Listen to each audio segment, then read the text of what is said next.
ఇప్పుడు వాళ్ళ స్టాండ్ మారింది. వాళ్ళ స్టాండ్ ఎట్లా మారిందంటే వర్గీకరణను డైరెక్ట్గా వ్యతిరేకించదనే మాట నుంచి ఈ సమాజాన్ని ఎంఆర్పిఎస్ వెనుక నిలబడకుండా ఉండకుండా చేయాలంటే ఏం చేయాలి? డైరెక్ట్ వర్గీకరణ అవసరమా లేదంటే అవసరమని సమాజం అంటుంది. వర్గీకరణ వ్యతిరేకించేటోళ్ళకి వాదన ఎవరు వింటలేరు, అది తప్పని అంటుంది వాళ్ళది. కానీ ఇప్పుడు ఎంఆర్పిఎస్ ఇక్కడ మీటింగ్ పెట్టింది, తమ్ముడు అంజన్న మీటింగ్ పెట్టిండు. మీటింగ్ పెడితే రావాల్సిన వాళ్ళు ఎవరు? పేద కళాకారులు. మీరు ఎవరికి సపోర్ట్గా పెట్టిండ్రు? ఎంఆర్పిఎస్ సపోర్ట్గా పెట్టిండ్రు. ఎంఆర్పిఎస్ సపోర్ట్గా అంజన్న మీటింగ్ పెడితే మీరు అందరు రావడానికి ప్రయత్నం చేస్తున్న సమయంలో ఓ దుష్టాచారం. కృష్ణమాది గారి దగ్గరికి పోతే కృష్ణమాది గారు పోరాటం రేవంత్ రెడ్డికి వ్యతిరేకంగా చేస్తున్నాడు కాబట్టి రేవంత్ రెడ్డికి వ్యతిరేకంగా కృష్ణమాది గారు చేస్తే మీకు ఉద్యోగాలు వస్తాయా? ఇది వస్తాయి. ఇప్పుడు వర్గీకరణ గురించి మాట్లాడతలేరు. ఎస్సీ వర్గీకరణకు అనుకూలమా వ్యతిరేకం అంటే సమాజం అనుకూలమే, మీరు కూడా అనుకూలంగానే ఉంటారు. కానీ ఎస్సీ వర్గీకరణ మీద మాట్లాడతలేరు. ఇప్పుడు తగ్గిస్తుండ్రు, అది దుష్ప్రచారం ఎక్కువ చేస్తుండ్రు. ఏంటిది? ఇప్పుడు మీరు రాకుండా చేయడానికి ఏం చేయాలా? ఇగో కృష్ణమాది గారు రేవంత్ రెడ్డికి వ్యతిరేకంగా పోరాటం చేస్తుండ్రు. మరి మీకు రేపు ఈ కళాకారులందరికీ, నిరుద్యోగ కళాకారులందరికీ ఉద్యోగాలు రావాలంటే ఎవరు చేయాలి? రేవంత్ రెడ్డి చేయాలి. మరి కృష్ణమాది గారు ఎంబడి పోతే కృష్ణమాది గారే రేవంత్ రెడ్డికి వ్యతిరేకం కదా. కాబట్టి మీరు పోతే మీకు ఉద్యోగాలు ఎట్లా వస్తాయి? కాబట్టి పోవద్దు అని చెప్పి మాట్లాడేటోళ్ళు, పోతే ఉద్యోగాలు రావని చెప్పి బెదిరించేటోళ్ళు, ఇంకా కొంత అవమానకరంగా అంజన మీద మాట్లాడేటోళ్ళు చాలామందిని చూశాం.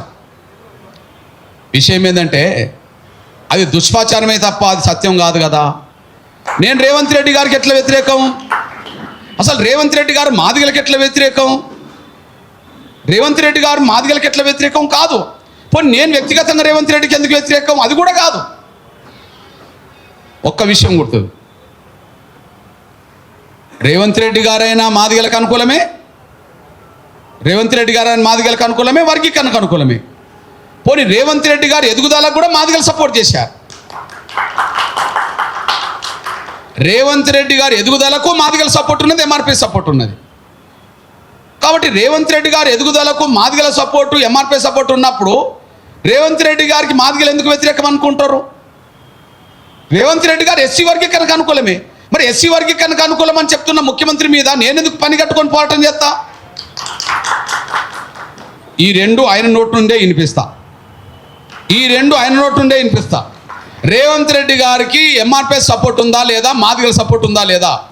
ఆయన చిన్న జెడ్పీటీసీ మొదలుకొని ఇప్పుడు ఈ స్థాయికి వచ్చేంత వరకు ఎవరు సపోర్ట్తో ఆయన ముందుకు వచ్చిండో ఒక్కసారి ఆయన మాటల్లో వినండి.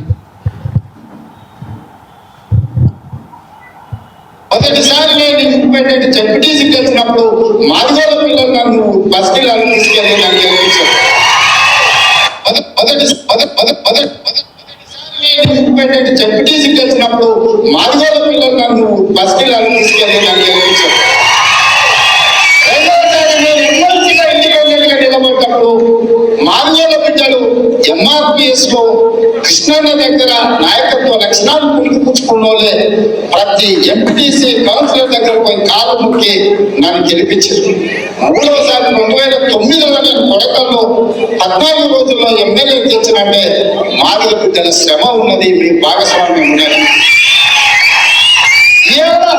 పార్లమెంటు సభ్యుడిగా కాంగ్రెస్ పార్టీ అధ్యక్షుడిగా ఉన్నా అంటే నా జాతి న్యాయపడిందో లేదో నాకు తెలియదు, కానీ మీ జాతి మాత్రం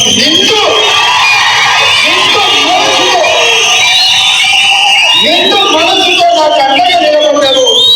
ఇవాళ రేవంత్ రెడ్డిగా పిసిసి అధ్యక్షుడిగా పార్లమెంట్ సభ్యుడిగా ఈ చట్టసభలకు వచ్చిన అంటే నిండు మనసుతో మాదిగ బిడ్డల ఆశీర్వాదం ఉంది కాబట్టి నేను ఇవాళ ఇక్కడ నించొని ఒక పార్టీ అధ్యక్షుడిగా మీతో మాట్లాడుతూ నాకు గౌరవం దక్కిందంటే మీ జాతి వల్ల నాకు గౌరవం దక్కింది.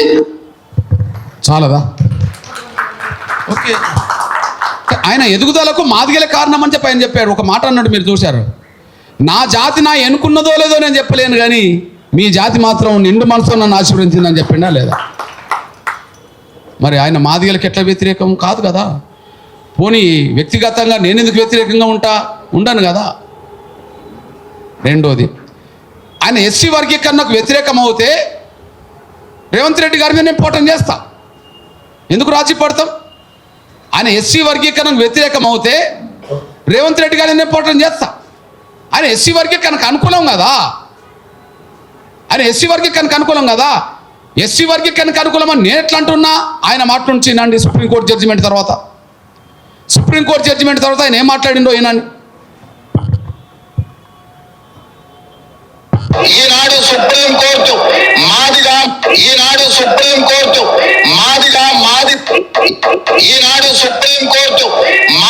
మాదిగా ఉపకులాల వర్గీకరణకు అనుకూలమైన తీర్పునివ్వడం జరిగింది. నేను మనస్ఫూర్తిగా సుప్రీంకోర్టు కాన్స్టిట్యూషనల్ బెంచ్ కు, రాజ్యాంగ ధర్మాసనానికి మనస్ఫూర్తిగా కృతజ్ఞతలు తెలియజేస్తున్నా. 7 మంది జడ్జిలలో 6 మంది జడ్జిలు రాష్ట్రాలకు ABCD వర్గీకరణ చెయ్యడానికి అనుమతి ఇచ్చింది. తెలంగాణ రాష్ట్ర ప్రభుత్వం తరఫున నేను స్పష్టమైన ప్రకటన చేస్తున్నా. దేశంలోనే అందరికంటే ముందు బాగానే నిలబడి తెలంగాణ రాష్ట్ర ప్రభుత్వం ABCD వర్గీకరణ అమలు చేసే బాధ్యత మా మిత్రులు, మా మంత్రివర్గ సహచరులు మేమందరం తీసుకుంటాం. అవసరమైతే ఇప్పుడు ఇచ్చిన ఉద్యోగ నోటిఫికేషన్లలో కూడా వర్గీకరణను అమలు చేయడానికి అవసరమైతే ఆర్డినెన్స్ తీసుకొచ్చి మాదిగ సోదరులకు న్యాయం చేసే బాధ్యత మేము తీసుకుంటాము. అయిపోయింది కదా. ఓకే, ఆయన ఎదుగుదలకు మాదిగలు కారణమని ఆయనే చెప్పాడు. ఎస్సీ వర్గీకరణ త్వరగా నేనే చేస్తా ఆయన చెప్పాడు. నేను పని కట్టుకొని ఆయన మీద ఎందుకు వ్యతిరేకం పోవటం చేస్తా? నాకు అవసరమే ఉన్నది. కాకపోతే అడ్డం పడేటోళ్ళు రోడ్డు మీదకి వస్తుండు కాబట్టి, వర్గీకరణ అడ్డుకుంటామని చెప్పి మాలలు రోడ్డు మీదకి వచ్చిండు కాబట్టి, ఆ మాలల్లో స్వార్థపరులో పెద్ద కుటుంబం రోడ్డు మీదకి వచ్చింది కాబట్టి, వాళ్ళ మాటకు ఎక్కడన్నా తొలగి ఆలోచన చేస్తే మాకు అన్యాయం జరుగుతుందని చెప్పి త్వరగా మీరు చేస్తాన్న వర్గీకరణ త్వరగా చేయమని చెప్పడం కోసమే ఈ సభ. తప్పవుతుందా? మీరు చేస్తాన్న వర్గీకరణ త్వరగా చేయమని కోరడం కోసమే వేల గొంతులు లక్షల డప్పులతో సభ అనే పద్ధతిలో మీ దగ్గరికి నేను వస్తున్నాను. ఇది ఎవరికి అనుకూలం కాదు, వ్యతిరేకం కాదు. త్వరగా వర్గీకరణ సాధించుకోవడం కోసం మాత్రమే ఈ ప్రయత్నము. ఆ ప్రయత్నానికి నా పేద కళాకారులైన నా చెల్లెలు తమ్ములు అండగా నిలబడాలని మాత్రం నేను కోరుతున్నాను. నేను ఎవరికి వ్యతిరేకం కాదు, అనుకూలం కాదు. నంబర్ 1.